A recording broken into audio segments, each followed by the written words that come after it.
शांति। ओम शांति। ओम शांति। आज हम बहुत ही सुंदर विषय पे चर्चा करेंगे और वो विषय है निर्भयता। प्यारे बाबा की 20-3-69 की एक मुरली है जिसमें बाबा ने कहा कि बच्चों को 7 बातें छोड़नी हैं और 7 बातें धारण करनी हैं। तो उन 7 बातों में बाबा ने पहले तो 5 विकार, काम, क्रोध, लोभ, मोह, अहंकार, इनका नाम लिया। 6ठी बात आलस्य और 7वीं बात भय। बाबा ने कहा भय भी बहुत बड़ा विकार है और शिव शक्तियों में तो भय होना ही नहीं चाहिए, उनको तो निर्भय होना चाहिए। हम देखते हैं कि भारत में जितनी भी देवियां हैं उनको निर्भय दिखाया जाता है। देवी भागवत पुराण में भी दिखाया है कि कैसे माँ अम्बा की रचना हुई और कैसे उसने अपनी एक हुक्कार से ही राक्षसों को मार दिया। युद्ध के मैदान में भी वो अकेली है, कोई अंगरक्षक नहीं, कोई सहायक नहीं, और लाखों की अंदाज में महिषासुर के जो सैनिक हैं उनको अकेले ही काल के गाल में पहुंचा देती है। तो वास्तव में ये शिव शक्तियों की आंतरिक शक्ति, निर्भयता और आंतरिक बल दर्शाया गया है। वर्तमान समय हम देखते हैं कि संसार में लोगों के मन में भय बहुत व्याप्त है और कई भय तो काल्पनिक होते हैं, निराधार होते हैं। लेकिन भय एक ऐसी बीमारी है, अगर ये बहुत बढ़ जाए तो फोबिया का रूप धारण कर लेती है। और चूंकि ये मानसिक है तो इसका इलाज भी इतना संभव नहीं है। जब तक मन शक्तिशाली ना बने तब तक भय पर जीत नहीं पाई जा सकती। भय के संबंध में वैज्ञानिकों ने कई एक्सपेरिमेंट किए हैं। एक बार 2 बकरियों पे एक्सपेरिमेंट किया गया। एक वैज्ञानिक ने 2 बकरियां ली, दोनों को अलग अलग स्थान पे बांधा। एक के सामने हरा भरा बगीचा था और दूसरी के सामने पिंजरे में एक शेर था। दोनों को भोजन पानी भरपूर दिया गया, एक समान दिया गया। लेकिन बाद में देखा गया कि जिस बकरी के सामने हरा भरा बगीचा था वो तो एकदम तंदुरुस्त थी, लेकिन जिसके सामने पिंजरे में शेर था वो बहुत ही दुबली हो गई थी, क्योंकि उसको भय था कि ये शेर मुझे कभी भी खा जाएगा। तो वैज्ञानिकों ने ये परिणाम निकाला कि भय व्यक्ति के मन को भी और तन को भी, दोनों को बड़ा भारी नुकसान पहुंचाता है। इसलिए भय से जितना जल्दी छूट सकते हैं हमें छूट जाना चाहिए। भय हमारी निर्णय शक्ति को नष्ट कर देता है और जब निर्णय शक्ति नष्ट हो जाती है तो सामने समाधान होते हुए भी समाधान दिखाई नहीं देता। जैसे कहते हैं कि जब बिल्ली को सामने देखता है कबूतर तो वो भयभीत हो जाता है, उसकी सोचने समझने की शक्ति नष्ट हो जाती है। हालांकि उसके पास पंख हैं, वो चाहे तो उड़ सकता है, अपने को बचा सकता है, लेकिन भय के कारण वो ऐसा समाधान सोच ही नहीं पाता। बस वो आंखें बंद कर लेता है बिल्ली को देख के, सोचता है बिल्ली है ही नहीं, लेकिन बिल्ली तुरंत आ जाती है और कबूतर का जीवन खतरे में पड़ जाता है। तो जब भय पैदा करने वाली बातें सामने हों तो हम अपनी बुद्धि पर उनका प्रभाव ना आने दें, अपनी सोचने समझने की शक्ति को कुंठित ना होने दें, उसको बनाए रखें ताकि हम समाधान खोज सकें और अपने आप को बचा सकें। जब भय आता है तो परिस्थिति जो बहुत छोटी होती है वो बहुत बड़ी लगने लगती है, क्योंकि भय के कारण मन कमजोर हुआ, आत्मिक शक्ति क्षीण हुई, छोटी बात भी बड़ी लगने लगी। और जब हम भय को जीत लेते हैं तो बड़ी बात भी छोटी हो जाती है। इसलिए भय बाहर नहीं है, भय हमारी सोच में है, हमारे संकल्पों में है। अगर हम सही संकल्प करते हैं, सामना करने के संकल्प करते हैं, तो हमें लगता है कि भय है ही नहीं, और भय के संकल्प करते हैं तो वो छोटा सा भय विकराल रूप धारण कर लेता है। हम सब ने अपने जीवन में इस प्रकार की घटनाओं का अनेक बार अनुभव किया है। डर वाले व्यक्ति को रस्सी भी सांप नजर आती है, अंधेरे में कोई वृक्ष खड़ा होता है तो वो भी भूत नजर आता है। अगर कोई आवाज हो जाती है उससे भी वो डर जाता है, गलत गलत अनुमान लगा लेता है। अगर किसी व्यक्ति ने काले रंग के कपड़े पहने हो तो भी वो उससे डर जाता है। तो डर अंदर है, और जब अंदर डर होता है बाहर का कोई भी ऑब्जेक्ट उस डर को बढ़ाने के निमित्त बन जाता है। तो हमें अपने भीतर से डर के संकल्पों को खत्म करना है। जैसे एक पौराणिक कथा सुनाते हैं कि जब श्री कृष्ण और बलराम गुरुकुल में पढ़ते थे तो उनकी पहरा देने की ड्यूटी होती थी। तो एक बार जब बलराम की पहरा देने की, रात की पहरा देने की ड्यूटी थी, तो एक राक्षस आया। उसने पूछा कि तुम कौन हो? और बलराम भयभीत हो गया, और जब उसने दोबारा पूछा कि तुम कौन हो, तो वो मूर्छित हो गया। और जितना बलराम भयभीत होता गया, राक्षस का आकार उतना ही विशाल होता गया। अब बलराम मूर्छित हो गया। अगले दिन श्री कृष्ण की बारी आई पहरा देने की। वो राक्षस उनके सामने भी आया। उसने पूछा तुम कौन हो? तो श्री कृष्ण जी ने पूछा पहले आप बताओ आप कौन हो? और जैसे ही उनकी दमदार आवाज सुनी, राक्षस छोटा हो गया, और छोटा होते होते इतना छोटा हो गया कि उन्होंने उसको पकड़ के अपनी जेब में डाल लिया। अगले दिन जब बलराम श्री कृष्ण जी से मिले तो पूछा कि क्या आपने राक्षस को देखा था?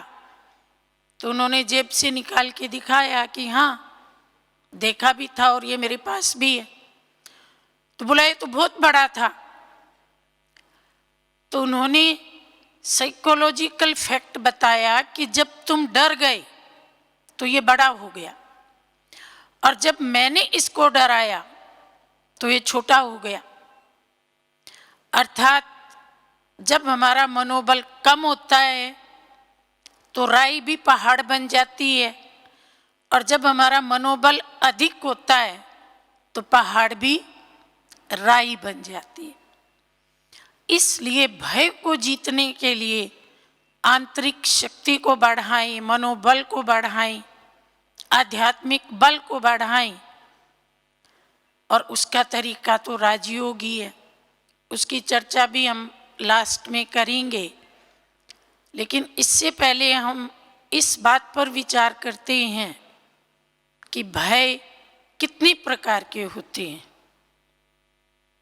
सबसे बड़ा भय है मृत्यु का भय।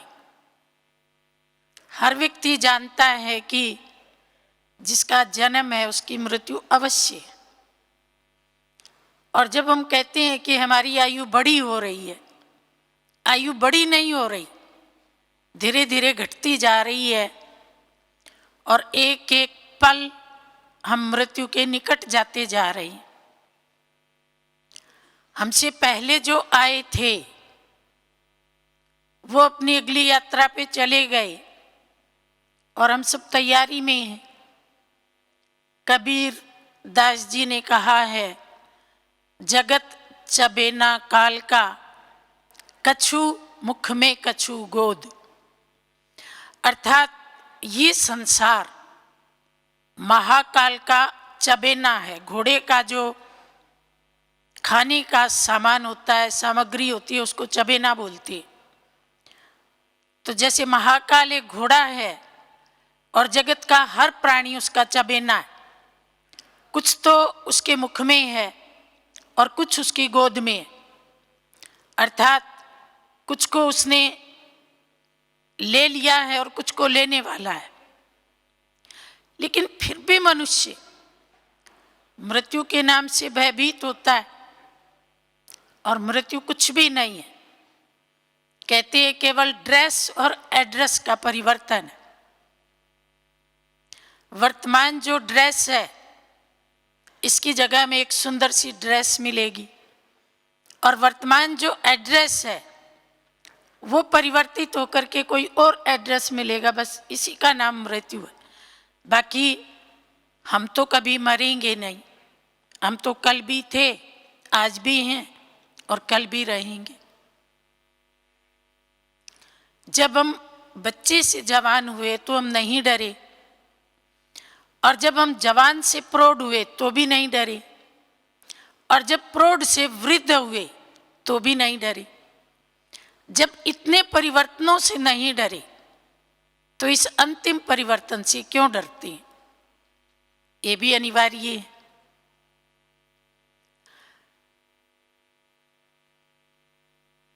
जिस व्यक्ति के अंदर आत्मिक भाव, आत्मिक स्मृति,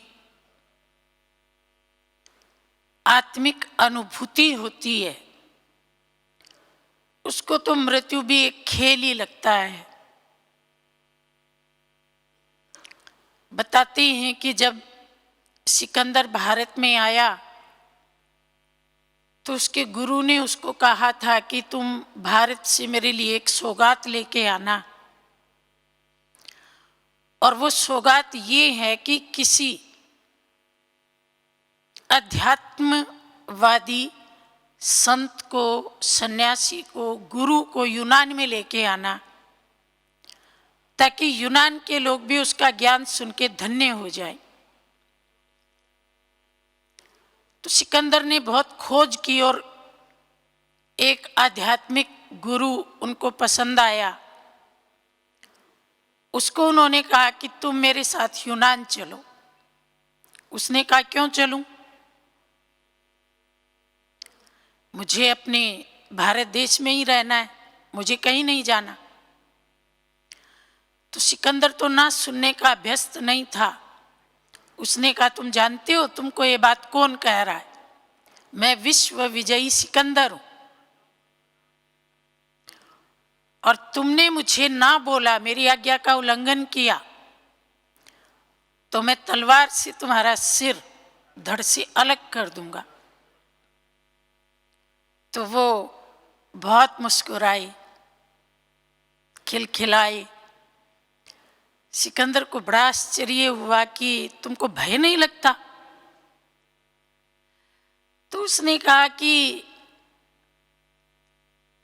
तुम जब मेरे गर्दन को धड़ से अलग करोगे और ये गर्दन जब नीचे गिरेगी तो इसको गिरते हुए को जैसे तुम देखोगे ऐसे मैं भी देखूंगा। अर्थात मैं ये गर्दन नहीं हूं जिसको तुम काट दोगे, मैं तो इस देह को और देह के अंगों को साक्षी होके चलाने वाली आत्मा हूं और मुझे तुम मार नहीं सकते।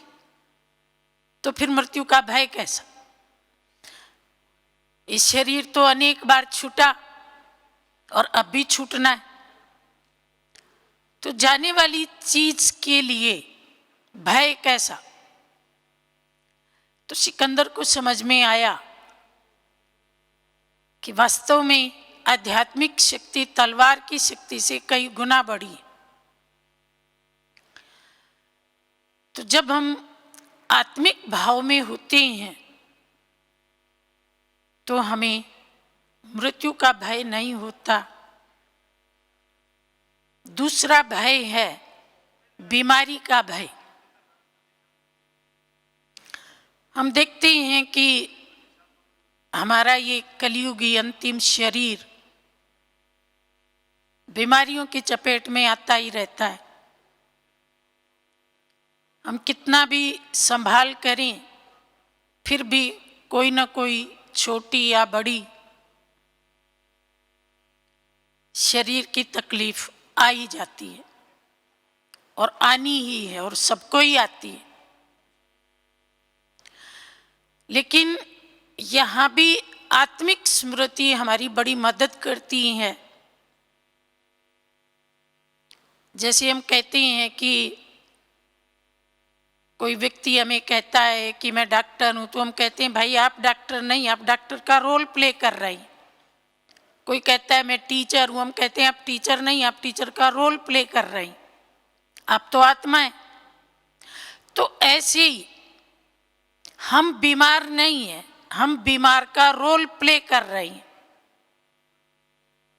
आत्मा तो स्वस्थ है, बीमार तो शरीर है। और ड्रामा में बीमार का रोल प्ले करना है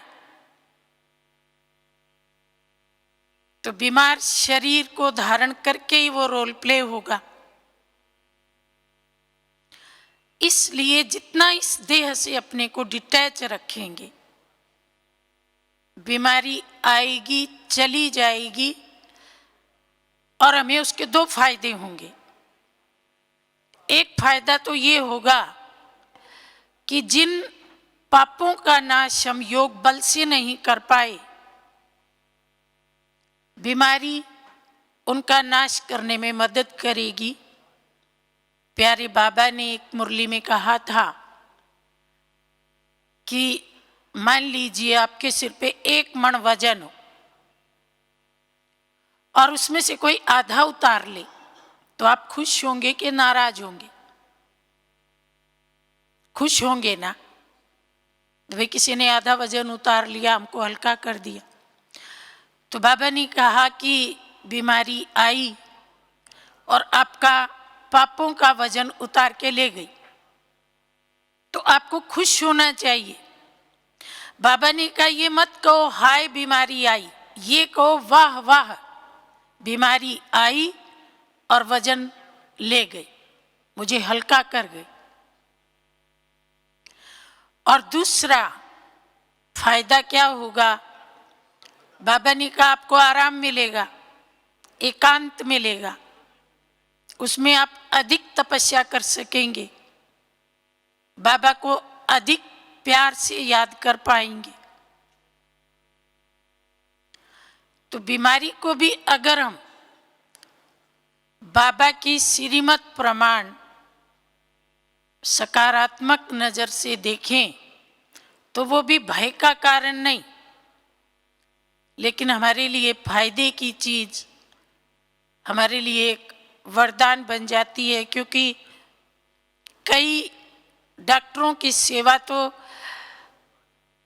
बाबा के बच्चों की बीमारी के दौरान ही हो पाती है, वैसे तो वो नज़दीक आते नहीं, तो ये बीमारी निमित्त बन जाती है किसी का भाग्य जगाने की।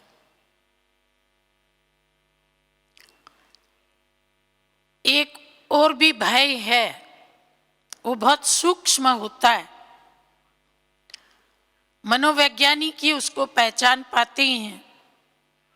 मान लीजिए किसी व्यक्ति की मृत्यु बहुत कष्टकारी परिस्थिति में होती, और जैसे बाबा ने कहा अंतमति सो गति, तो अंत समय उस कष्ट की स्मृति उसको रहती है, और अगले जन्म में भी वो कष्ट उसके मन बुद्धि पर हावी रहता है, जिसके कारण अगले जन्म में भी वो सूक्ष्म रूप में उस पर्टिकुलर चीज से भयभीत होता रहता है। जैसे मान लो कोई पानी में डूब के शरीर छोड़ता है तो उसको बिना ही बात पानी से भय लगता है। कोई अग्नि से जल के शरीर छोड़ता है तो बिना ही बात उसे अग्नि से भी भय लगता है। और एक बार तो एक व्यक्ति था जिसको चूहों से बहुत भय लगता था। मनोवैज्ञानिकों ने उसके ऊपर एक्सपेरिमेंट किया, उसका हिप्नोटिक रिग्रेशन किया गया, अर्थात उसको पूर्व जन्म में ले जाया गया, और पता पड़ा कि पिछले जन्म में ये एक सैनिक था, युद्ध भूमि में ये केवल घायल हुआ था, इसकी सांसें तो चल रही थी,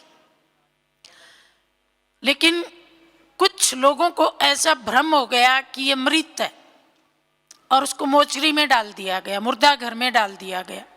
मुर्दा घर में चूहे बहुत थे, तो उस जीवित सैनिक को, अर्ध जीवित सैनिक को चूहों ने काटा, उसके शरीरों के घाव को कुतरा, और चूहों के कारण उसको बहुत पीड़ा हुई, पर वो किसी को कुछ बोल ही नहीं सकता था, और उसी चूहों की पीड़ा को सहन करते करते उसका शरीर छूटा। तो इस अंत समय की स्मृति उसके मन में भय की स्मृति संस्कार रूप में बैठ गई, और जब अगला जन्म हुआ तो जब भी वो चूहा देखता है बहुत भयभीत हो जाता है, कारण उसको भी समझ में नहीं आता है। तो अगर हमारे मन में भी ऐसी कोई स्मृति हो, अकारण बिना ही बात, किसी छोटी सी बात से हम डरते हों, तो हम भी एकांत में बैठ कर के अपने आप से बात कर सकते हैं। बाबा ने हमें बहुत सुंदर विधि सिखाई है। हम अपने स्वरूप में टिककर जब अपने आप को समझाते हैं और अपनी काउंसलिंग खुद करते हैं तो उस भय से मुक्त हो सकते हैं। बाबा कहते हैं आप बच्चे तो सबके भय निवारण करने वाले हो। मंदिर में आपकी जो मूर्ति है उसके आगे लोग जाते हैं, प्रार्थना करते हैं कि हे देवी हमें भय मुक्त करो, आप तो निर्भय हैं, निर्वैर हैं, हमें भी निडरता का वरदान दो। तो हम अपने आप से बातें करें कि जब हम संसार के लोगों के भय निवारण करने वाले हैं तो भला हम अकारण भयभीत क्यों होते हैं, किसी अनुमान के आधार पे भयभीत क्यों होते हैं।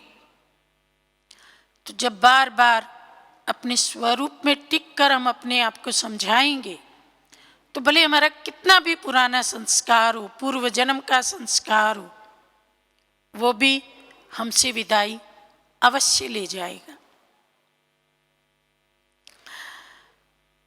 अगला एक भय है धन की हानि का भय। व्यक्ति बहुत मेहनत से धन कमाता है और उसको लगता है कि मुसीबत में धन मेरा मददगार होगा, धन से सुख सुविधाएं प्राप्त होती हैं, तो मेरे धन का नुकसान ना हो। और ये केवल सांसारिक प्राणी के साथ ही नहीं, कई बार संसार को त्याग देने वाले, संसार से वैराग्य रखने वाले लोगों के साथ भी हो जाता है। जब तक पूर्ण वैराग्य जीवन में ना आए, तब तक कहीं ना कहीं मन धन को अपना आसरा, अपना सहारा मान के उसकी हिफाजत में लगा रहता है, भयभीत रहता है। एक बार सन्यासियों का एक काफिला था और वो घुमक्कड़ काफिला था, एक शहर से दूसरे में, दूसरे से तीसरे में। जहाँ सांझ हो जाती थी, कहीं भी जंगल में, बियाबान में, उजाड़ में, वहीं पर वो लोग शयन करते थे। तो उनमें एक सन्यासी था जो अपने कोपिन को, जिसमें वो भिक्षा मांगते हैं उसको कोपिन बोलते हैं, सिराने रख के ही सोता था और रात में कई बार उठ उसको टटोल टटोल के भी देखता था। तो किसी सन्यासी की आंख खुली, उसने देखा तो उसको शक हो गया कि ये सोता क्यों नहीं है। सन्यासी की नींद तो ऐसी होनी चाहिए, रात को सोया, सुबह उठा, भला वो बीच बीच में उसे देखता क्यों है। तो उसको लगा कि मुझे खोजबीन करनी चाहिए। एक दिन उसकी अनुपस्थिति में उसने उसके कोपिन को खोला तो देखा उसमें एक सोने की ईंट थी। वो समझ गया भय का कारण यही है, इसके कारण ये रात को ठीक से सोता नहीं। मैं इस भय के कारण को ही खत्म कर देता हूं ताकि ये वैराग्य का पूरा आनंद ले सके, नहीं तो ना ये संसार का रहा और ना ये भगवान का रहा। तो उसने उसके कोपिन में से वो सोने की ईंट निकाल के नदी में फेंक दी। अब अगली रात उसने देखा कि वो चैन से सोया। तो जो धन की हिफाजत का भय है, कहीं धन लुट ना जाए, कोई ले ना ले, कम ना हो जाए, ये भय भी व्यक्ति की नींद भी हराम कर देता है, चैन भी हराम कर देता है। किसी ने कहा है कि सोने की चैन बेशक मत पहनो, पर चैन से तो रहो।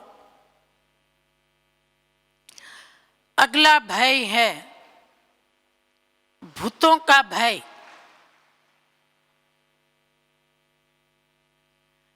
भूत होते अवश्य हैं, जिन्हें हम कहते हैं भटकती हुई आत्माएं, जिनको देह नहीं मिला, और जब घर नहीं मिला तो मुसाफिर भटकेगा ही।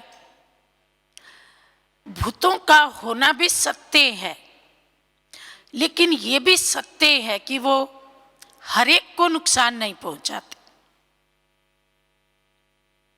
तो फिर किसको नुकसान पहुंचाते हैं? उनके साथ भी वही बात जुड़ी हुई है, अंतमति सो गति।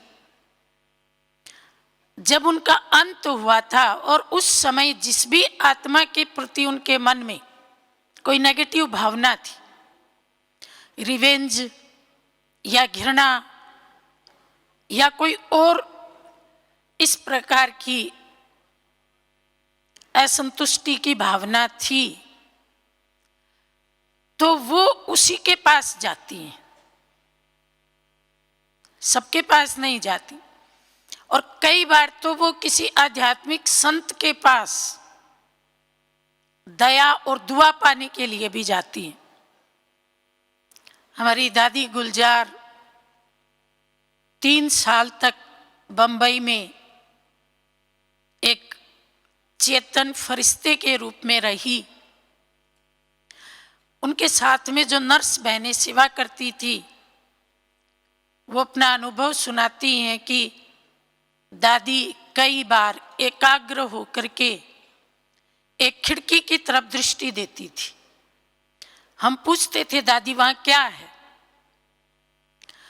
तो दादी कहती थी, अशुद्ध आत्मा आई थी और दृष्टि लेकर के चली गई। अर्थात दादी से सकाश लेकर के उसको भी सुकून मिला और वो चली गई। वो नुकसान पहुंचाने नहीं आई थी, लेकिन उसको भी पवित्र वाइब्रेशन आकर्षित कर रहे थे और उन पवित्र वाइब्रेशन को लेकर के वो चली गई। तो ऐसी आत्माओं से हम राजयोगियों को भयभीत होने की आवश्यकता नहीं है। हम अपने शुद्ध वाइब्रेशन से, करुणा और दया के प्रकंपन से, शुभ भावनाओं से उनको मुक्ति दे सकते हैं, उनके रिवेंज को, उनकी घृणा को खत्म कर सकते हैं। इसलिए हम डरे नहीं, लेकिन उन डरावनी आत्माओं को भी सुहावनी आत्माएं बना दें अपने ज्ञान योग के बल से। अगला भय है पाप कर्मों का।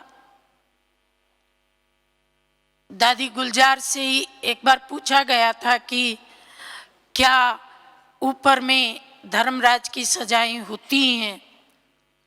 क्या जैसे यहाँ बताते हैं भाई तेल की कढ़ाई में डालेंगे, ऐसे ऐसे कुछ होता है? तो दादी ने कहा था कि ऐसा कुछ नहीं होता। हाँ, व्यक्ति के पाप कर्म अंतिम समय में यमदूत की तरह से उसको अपने चारों ओर घूमते नजर आते हैं। उसको अपने पाप याद आते हैं, पश्चाताप होता है, आत्मग्लानि होती है। ऐसे लगता है काली छाया मेरे चारों ओर मंडरा रही है, और वो उन पाप कर्मों की काली छाया से भयभीत होता है। हम सब ने औरंगजेब की आत्मकथा पढ़ी है। जगदीश भाई की जो अविनाशी नाटक नाम की भाग 2 की पुस्तक है, उसमें उन्होंने उनकी लंबी आत्मकथा उद्धृत की है, और उसको उद्धृत करने का यही उद्देश्य है कि अंत समय में उनके जो जीवन भर के हिंसा के काम थे, जबरदस्ती धर्म परिवर्तन के काम थे, अपने भाइयों की उन्होंने जो हत्या की थी, पिता को जेल में डाला था, वो खुद भी इन बातों को लिख रही हैं अपनी आत्मकथा में। कई ऐसे दरवेश थे जिन्हें हम सन्यासी कहते हैं, उनको वो दरवेश बोलते हैं, उनकी भी हत्या करवाई थी। तो वो अंत समय में लिखते हैं कि मैं बहुत दुखी हूँ, मुझे बहुत भय है, अल्लाह पता नहीं मुझे कितनी सजा देगा, मेरे पाप कर्म मुझे याद आ रही हैं, मैं तड़फ रहा हूँ। तो इस प्रकार की बातें वो लिख रही हैं। जीवन भर में हमने जो किया, जवानी के नशे में किया, धन के नशे में किया, पद के नशे में किया, वो हमारे कुकर्म अंत समय में इसी प्रकार की स्मृतियों में आते हैं और हमें डराते हैं, और हम कुछ नहीं कर पाते, क्योंकि तब समय हमारे हाथ से निकल जाता है। हम कोई सुकर्म कर लें, वो अपॉर्चुनिटी भी जा चुकी होती है, सिवाय पश्चाताप के हमारे पास कुछ नहीं रह पाता।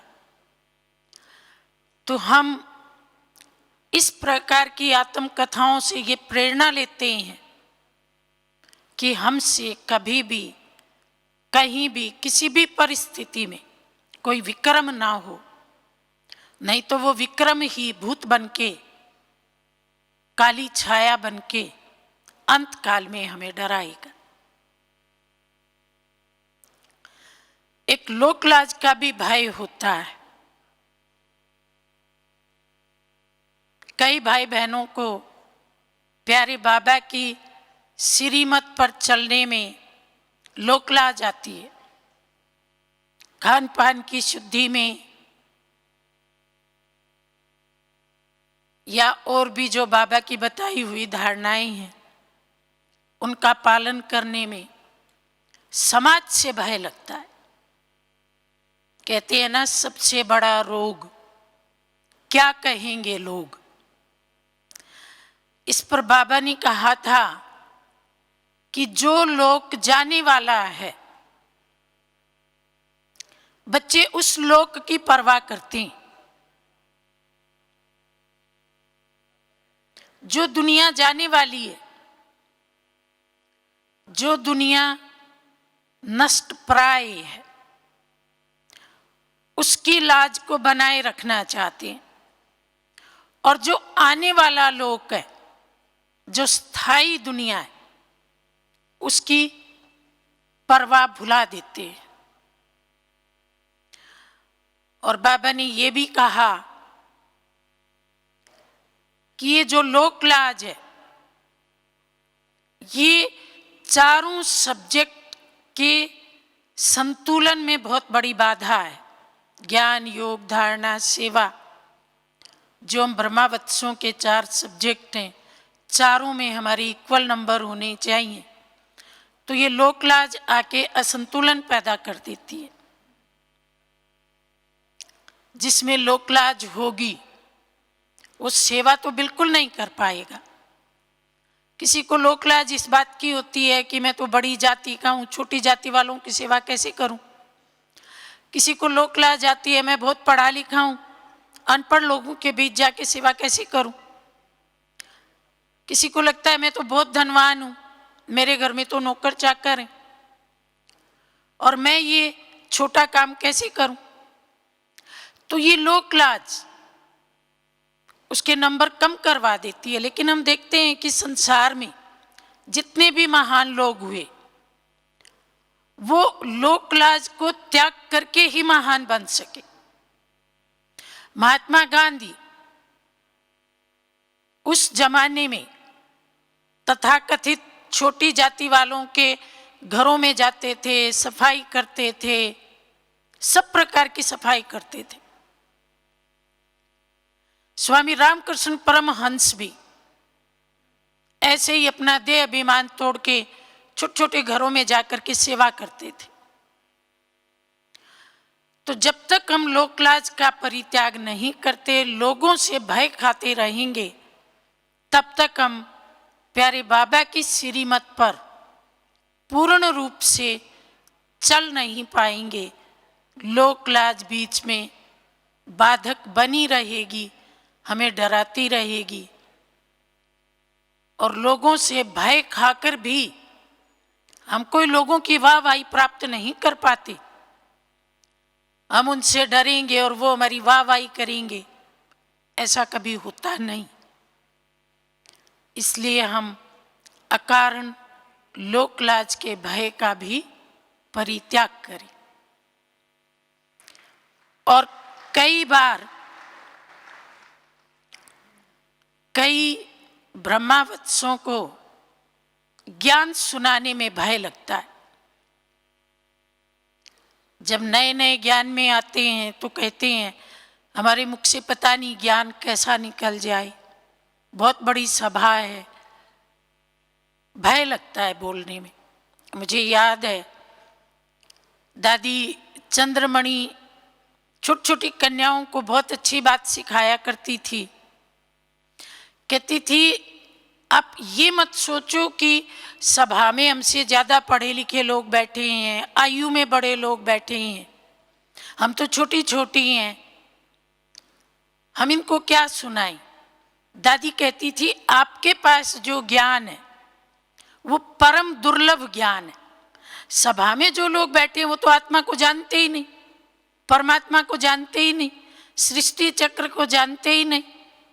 और आपके पास भगवान का दिया हुआ इतना सच्चा ज्ञान है, तो आप उस नशे से सुनाओ कि हम सच्ची बात सुना रही हैं और वो बात सुना रही हैं जो किसी के पास भी नहीं है।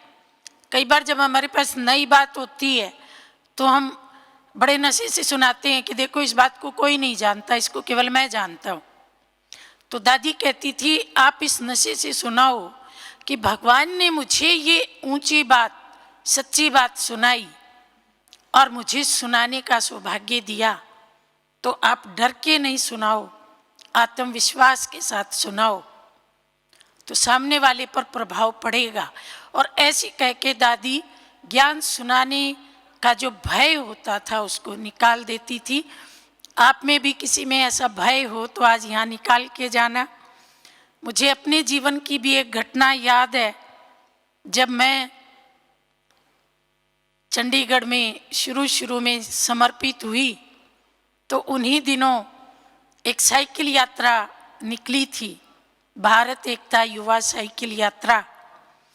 भारत के कई स्थानों से निकली थी, उसमें से एक यात्रा की सेवा में निमित्त मैं थी। और तब तो आयु भी छोटी थी, ज्ञान की इतनी गहराई भी नहीं थी। तो हम लोग चिंतपूर्णी में थे और हमारी यात्रा का उद्घाटन एक मंत्री जी को करना था। तो हमको खड़ा कर दिया गया, इंतजार करो, मंत्री जी भाषण कर रहे हैं और जब इनका भाषण पूरा होगा तब आपकी यात्रा का उद्घाटन करेंगे। तो हम सब जानते हैं पॉलिटिशियन के भाषण को। तो मैं अंदर में डर रही थी कि कई स्कूलों में जाना है, कॉलेजेस में जाना है, तो मेरे मुख से कोई ऐसा शब्द ना निकल जाए, कोई ऐसा प्रश्न ना पूछ ले। लेकिन उनका जब मैंने भाषण सुना तो मुझे एक प्रेरणा मिली, मुझे ये प्रेरणा मिली, क्योंकि मैं माफ़ी के साथ ये बात कहना चाहती हूँ, वो अपनी विरोधी जो पार्टी थी उसके बारे में पता नहीं क्या क्या बोल रहे थे।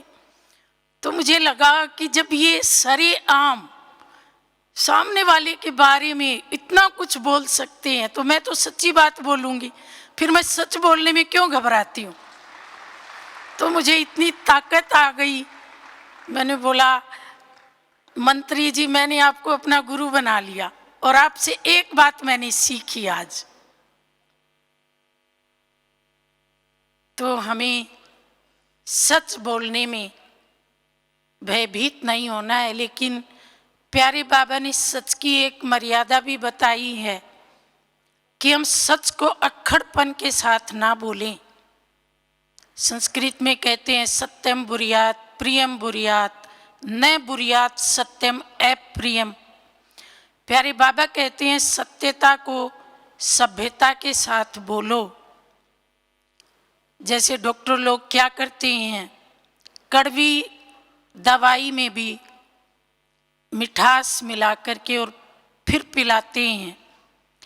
तो भले बात सच्ची है, लेकिन हम उसको नम्रता पूर्वक, मधुरता पूर्वक, शालीनता पूर्वक, सभ्यता पूर्वक बोलेंगे तो सामने वाले को वो बात जंचेगी, वो उसे स्वीकार करेगा, उसका फायदा उठाएगा। हमने निर्भयता के बारे में बहुत बातें जानी और इतने निर्भय हम बने कैसे, उसके लिए बाबा हम बच्चों को रोज रोज मुरली में सिखाते हैं। एक अशरीरी अवस्था और एक फरिश्ता स्थिति। जितने जितने हम देह से परे होते जाते हैं, आत्म भान में टिकते जाते हैं, तो हमें ये पक्का हो जाता है कि मुझ आत्मा का कोई कुछ भी बिगाड़ नहीं सकता। गीता कहती है न एनम छिंदंती शस्त्राणी न दहती पावक, अर्थात आत्मा को न शस्त्र काट सकता है, न आग जला सकती है, न पानी सुखा सकता है, पानी गीला कर सकता है, न वायु सुखा सकती है। तो मैं आत्मा हूँ और आत्मा एक ऊर्जा है। अब ऊर्जा का कोई क्या बिगाड़ेगा, और ऊर्जा को कुछ चाहिए भी नहीं। ऊर्जा को प्रकृति की बनी कोई चीज नहीं चाहिए, ऊर्जा को प्रकृति की बनी कोई चीज न खुशी दे सकती है न गमी दे सकती है। हाँ, ऊर्जा को अगर अपने से ऊंची ऊर्जा मिल जाए तो उसके द्वारा वो सशक्त हो सकती है। तो संसार की कोई भी भौतिक शक्ति मुझ आत्मा का कोई नुकसान नहीं कर सकती। और मेरे साथ सुप्रीम ऊर्जा है। कहते हैं जाको राखे साइया मार सके ना कोई। और फिर कहते हैं जिसका साथी है भगवान उसको क्या रोके आंधी और तूफान। काम किए जा नाम लिए जा ना काहू का डर है। और इस दुनिया में सभी मुसाफिर ना काहू का घर है। तो हम अपने स्वरूप में टिके रहें और प्यारे बाबा की स्मृति में रहें तो सब भय ही हमसे भयभीत हो जाता है। हमें क्या डराएगा, लेकिन भय खुद ही डर जाएगा। और दूसरी हमारी फरिश्ता स्थिति, जब हम अपने चारों ओर एक लाइट का कवच अनुभव करते हैं, शुद्ध संकल्पों का कवच, शुभकामनाओं का कवच, ईश्वरीय शक्तियों का कवच, ईश्वरीय गुणों का कवच, ईश्वरीय दुआओं का कवच, तो हमें लगता है कि हम छत्र छाया में चल रहे हैं, छत्र छाया में कर्म कर रहे हैं, छत्र छाया में बोल रहे हैं। देह में होते हुए भी हम डबल लाइट स्थिति में रहते हैं। आत्मा हल्की है वैसे ही, और चूंकि वो विकर्मों से मुक्त है तो उसके ऊपर कोई बोझ भी नहीं है। तो वो डबल लाइट स्थिति भी हमें निर्भय बनाती है। हम डबल लाइट स्थिति में कहीं भी कैसी भी परिस्थिति में हों अवश्य विजयी बनेंगे। प्यारे बाबा की महिमा में हम गाते हैं कि वो निर्भय और निर्वैर है। तो हम भी मास्टर निर्भय हैं और मास्टर निर्वैर हैं, क्योंकि जो बाबा के गुण उन सब के आगे जब हम मास्टर लगा देते हैं तो वो हम बच्चों के भी गुण बन जाते हैं। तो जब हम अपने इस स्वमान में टिकते हैं तो स्वमान की स्मृति हमें निर्भय बना देती है, निडर बना देती है। और हम ये भी देखते हैं कि जब हम श्रेष्ठ कर्म करते हैं तो हम निर्भय बनते हैं। जब व्यक्ति से कुछ गलती हो जाती है तब उसको डर लगता है कि गलती हो गई, अब इसकी सजा मिलेगी। और हम गलती करी नहीं और गलती हो भी जाए तो सच सच बता दें कि मुझसे ये गलती हो गई है। सच बताने के बाद उस गलती से भी हम छूट जाते हैं और भय से भी हम छूट जाते हैं। तो प्यारे बाबा ने हम बच्चों को सिखाया है, सच तो बिठो नच, सच्चे रहो, बाबा के साथ दिल साफ सच्चा रखो तो भयभीत होने की कोई आवश्यकता ही नहीं है। जनवरी मास चल रहा है, तपस्या मास चल रहा है। हमारे मन के बुद्धि के किसी कोने में अगर कोई भी भय हो, छोटा सा भी सूक्ष्म सा भी, तो हम गहन तपस्या करके इस मास में उस भय से अपने आप को मुक्त कर लें। क्योंकि भगवान के बच्चे डरें ये शोभा नहीं देता।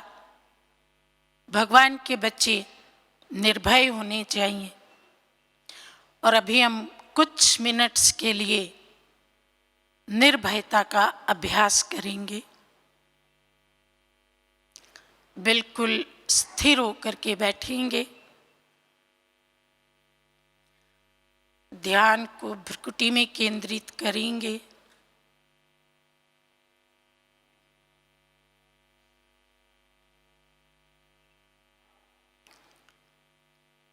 चिंतन करेंगे, मैं प्रकाशमान ऊर्जा दोनों नेत्रों के बीच भ्रुकुटी में विराजमान हूँ।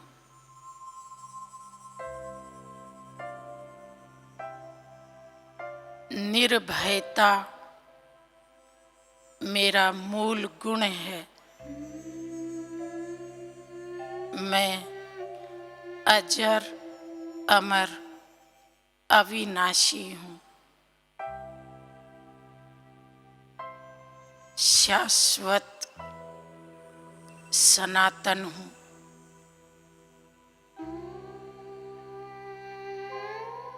मैं आत्मा सदा सुरक्षित हूँ। कोई भी स्थूल या सूक्ष्म चीज मेरा नुकसान नहीं कर सकती। मैं स्वयं औरों की बिगड़ी बनाने वाली हूँ।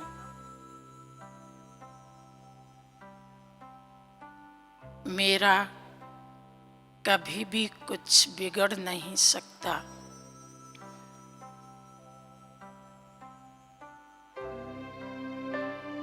मंदिरों में मेरी मूर्ति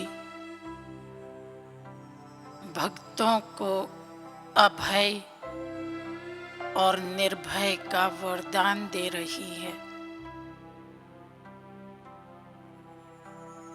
मैं भव भय हारी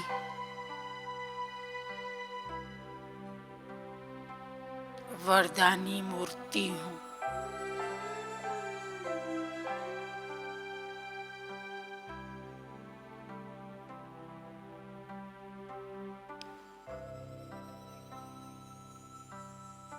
कष्ट निवारक, सुखदाता परमात्मा पिता की निर्भयता की किरणें मेरे चारों ओर ओरे के रूप में है।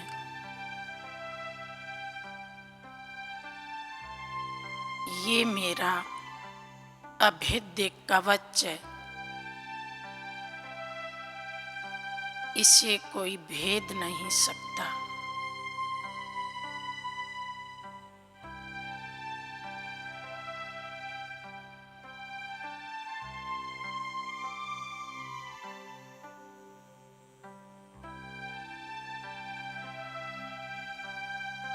मैं आत्मा भ्रुकुटी में बैठकर निर्भयता के प्रकंपन चारों ओर फैला रही हूँ, ताकि ये संपूर्ण विश्व भय मुक्त बने।